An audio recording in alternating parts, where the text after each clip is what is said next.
ആകയാൽ ആഗ്രഹിക്കുന്നവനാലുമല്ല, ഓടുന്നവനാലുമല്ല, പിന്നെയോ കരുണയുള്ളവനായ ദൈവത്താലത്രേ സർവവും സാധിക്കുന്നത്.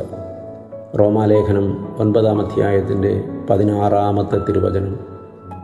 മനുഷ്യൻ വിചാരിക്കുന്നു, എൻ്റെ ആഗ്രഹം കൊണ്ട്, എൻ്റെ പരിശ്രമം കൊണ്ട് ഞാൻ എന്തെല്ലാമോ നേടുന്നു എന്ന്. ഒരിക്കലും ഇല്ല, അത് സാധ്യമല്ല. ഒരു മനുഷ്യൻ്റെ ആഗ്രഹവും അവൻ്റെ പരിശ്രമവുമൊക്കെ എത്ര നിസ്സാരമാണ്. ദൈവമക്കളെ, നമ്മുടെ ജീവിതത്തിൽ നന്മയായതെല്ലാം സംഭവിക്കുന്നത് കരുണയുള്ളവനായ ദൈവത്താലത്രേ, അവനാൽ മാത്രമത്രേ. മറ്റൊന്നിനാലും അത് സാധ്യമല്ല. നമ്മുടെ കഴിവിനാലോ നമ്മുടെ ഇച്ഛാശക്തിയാലോ അത് സാധ്യമല്ല. നമ്മുടെ കഴിവുകളും നമ്മുടെ ഇച്ഛാശക്തിയും ആവശ്യമാണ്. അത് തന്നിട്ടുള്ളത് ദൈവമായ കർത്താവാണ്. അവൻ നിശ്ചയമായി നമ്മെ പരിപാലിക്കുക തന്നെ ചെയ്യും.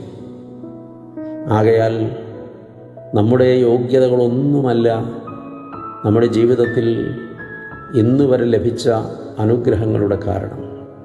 ദൈവത്തിൻ്റെ മഹാകരുണയാണ്, വർണ്ണിക്കാനാകാത്ത മഹാകരുണ. അതൊന്നു മാത്രം. ആകയാൽ അഹങ്കരിക്കാതെ വിനയപ്പെട്ട് ദൈവത്തിൽ ആശ്രയിച്ച് ദൈവത്തെ സ്തുതിച്ച് കൃതജ്ഞതാസ്തോത്രങ്ങളോടെ വിനയാന്വിതരായി ജീവിപ്പാൻ ദൈവവചനം നമ്മെ ഓർമ്മപ്പെടുത്തുന്നു.